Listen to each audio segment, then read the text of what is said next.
welcome to Raghunath online classes. Today I teach you Hindi subject, chapter number 3, standard 7. यहाँ पर एक कुत्ते की वफ़ादारी का लेसन दिया है। इसका जो राइटर है वो है लल्लू भाई रबारी। तो यहाँ पर हमको एक कुत्ते की जो वफ़ादारी है, मतलब कि जिस तरह से वो अपने मालिक के साथ कैसा व्यवहार करता है और किस तरह से उनके साथ रहता है, कैसा उन पे उस कुत्ते पे उसको भरोसा है, कैसा है, क्या है, इसमें हमको पूरा चैप्टर में अच्छे से समझ में आ जाएगा।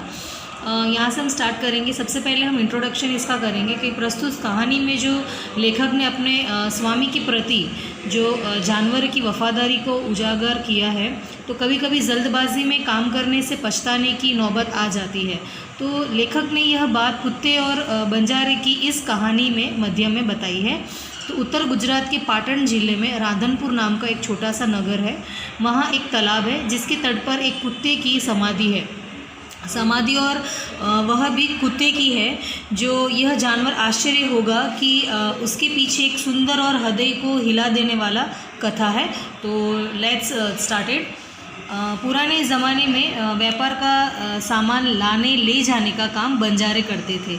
और एक बंजारा था, वह अपने ऊँटों पर गाँवों का माल सामान लदाकर शहरों में ले जाता था और वहाँ से मिश्री, गुड़, मसाले आदि भरकर गाँवों तक ले आता था। लाखों का व्यापार था उसका, इसीलिए लोग उसे लाखा बंजारा कहते थे। लाखा के पास एक सुंदर कुत्ता था और कुत्ता बड़ा वफादार था। रात को वह बंजारे के पड़ाव के रखवाली करता था। अगर चोर लुटेरे पड़ाव की तरफ आती दिखाई देते थे तो कुत्ता भौंक भौंक कर उन्हें दूर भगा देता था। तो बंजारा अपने कुत्ते की वफादारी से बहुत खुश था। तो एक बार बंजारा व्यापार में मार खा गया और रुपयों की ज़रूरत आ पड़ी और वह राधनपुर के एक सेठ के पास पहुंचा।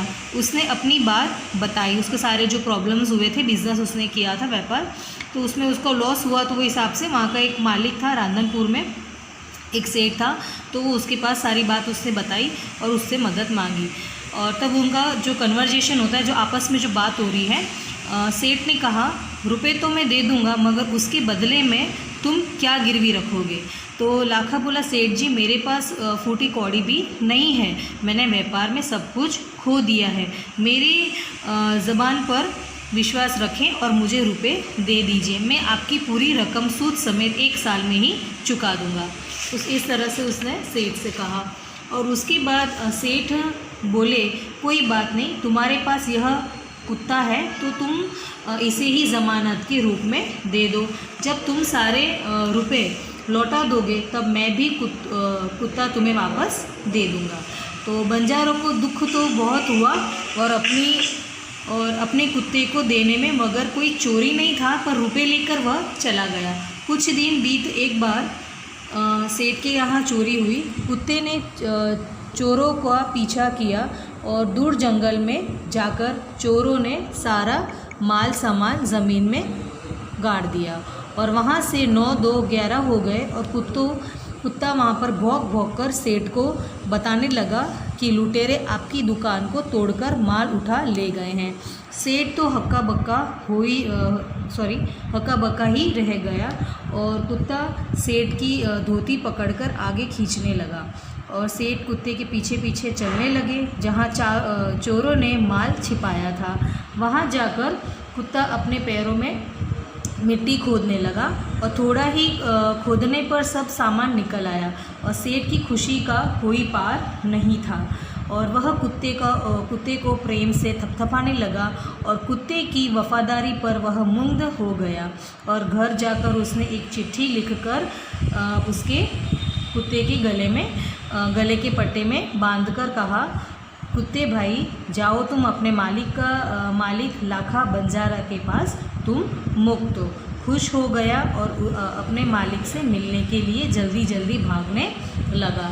और उतने में क्या होता है कि जब जिस तरह से कुत्ता मालिक जो सेठ जो था, जिससे ये लाखा बंजारा ने जो पैसे लिए थे और उसको वहाँ पर गिरवी रखा था, तो इस तरह से जब कुत्ते ने उसको वफ़ादारी बताई, अपनी जो चोरों लोग को पकड़ा है, उसके जो माल सामान जो गाड़ दिए थे चोरों ने, तो इस तरह से कुत्ते ने वहाँ पे ढूंढवा कर जो सेठ था उसको बता दिया कि यहाँ पर खोदा उसने, और जिस तरह से उसको सारी चीज़ें जो चोरी हो गई थी उसके घर से वो उसको सब मिल गया। तो कुत्ते को उसने आज़ाद कर दिया। आज़ाद तो उसने कर दिया और भागते भागते सीधा वो अपना जो लाखा बंजारा जो उसका पहले मतलब मेन मालिक था वो उसके पास पहुँचता है।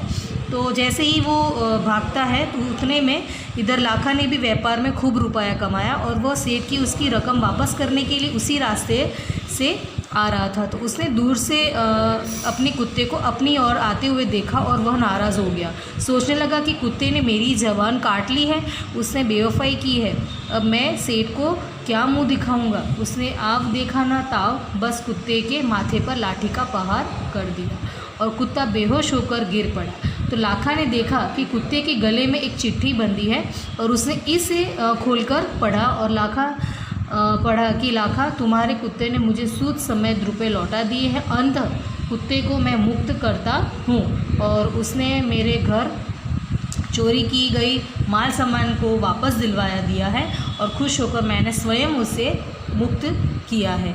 तो लाखा तो चकित हो गया और वह चिल्लाने लगा, हाय यह मैंने क्या कर दिया, हाय यह मैंने क्या कर दिया। इस तरह से वो बोलता है चिल्लाकर और वह कुत्ते के शव को अपनी गोदी में लेकर फुट फुट कर रोने लगा।